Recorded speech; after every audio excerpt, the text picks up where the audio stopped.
SIR শুনানি শুরু ডিসেম্বরের শেষ সপ্তাহে। এসআইআর শুনানি শুরু ডিসেম্বরের শেষ সপ্তাহে। এসআইআর শুনানিতে প্রাথমিক পর্যায়ে ডাকা হচ্ছে 31,39,815 জনকে। আরো বিস্তারিত জানবো সত্যসুন্দর ভট্টাচার্য প্রতিনিধি রয়েছেন ফোন লাইনে। সত্যসুন্দর, কি জানতে পারা যাচ্ছে? দেখো, এসআইআর এর নোটিশ জারি হওয়ার পরেই কিন্তু রাজ্যে এসআইআর এর শুনানির কাজ শুরু হবে, যেটা জানা যাচ্ছে যে কমিশনের সূত্র মারফত যে ইতিমধ্যেই কিন্তু তার প্রস্তুতি শুরু করে হয়ে গিয়েছে এবং যে সংখ্যাটা উঠে আসছে সেটা হলো রাজ্যে মোট 31,39,815 জন ভোটারকে তাদেরকে শুনানিতে রাখা হবে প্রাথমিক পর্যায়ে, এবং তারপরে পর্যায়ক্রমে যে সমস্ত আনম্যাপ রয়েছে অর্থাৎ সেই সংখ্যাটা কিন্তু 1,36,00,000।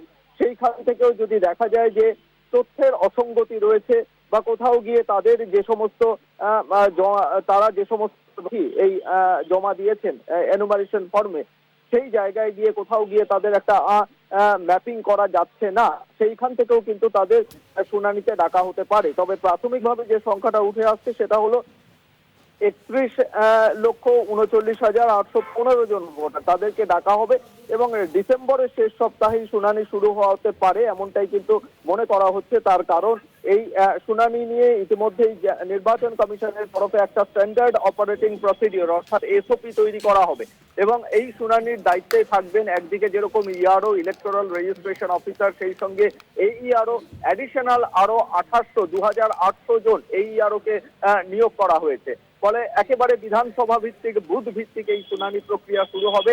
জেলা শাসকের দপ্তর, এসডিও, এমনকি যে বিডিও অফিস রয়েছে সেখানে প্রাথমিকভাবে চিহ্নিতকরণের কাজ করা হচ্ছে এমনটাই সূত্র মারফত জানা যাচ্ছে। তবে এই নোটিশ জারির পর থেকেই একেবারে সিস্টেম জেনারেটেড এই নোটিশ জারি হবে ভোটারদেরকে, যাদেরকে শুনানিতে ডাকা হবে, কবে কোথায় ডাকা হচ্ছে সেই বিষয়টাও কিন্তু তাদের নোটিশে উল্লেখ করে দেওয়া হবে এবং বিএলও সেই নোটিশ সার্ভ করবে ভোটারদেরকে। ফলে যারা শুনানিতে অংশগ্রহণ করবেন তারা নোটিশ পাওয়ার পরে কিন্তু নির্ধারিত দিন নির্দিষ্ট সময়ে তারা নিজেদের যে নথিপত্র রয়েছে নির্বাচন কমিশনের গাইডলাইন অনুযায়ী যে 11টা নথির মধ্যে যে কোনো একটি নথি তাদেরকে সেখানে জমা দিতে হবে এবং সেখানে ইআরও এবং মাইক্রো অবজারভার তারা উপস্থিত থাকবেন। ফলে তাদের সামনে সেই গোটা বিষয়টি কিন্তু তাকে সেই নথিগুলো তাকে দিতে হবে এবং সেই নথির যদি দেখা যায় যে সন্তোষজনক বলে মনে করছে নির্বাচন কমিশন, তাহলে তার নাম চূড়ান্ত ভোটার তালিকায় অন্তর্ভুক্ত হবে বলে কমিশন সূত্রে জানা যাচ্ছে।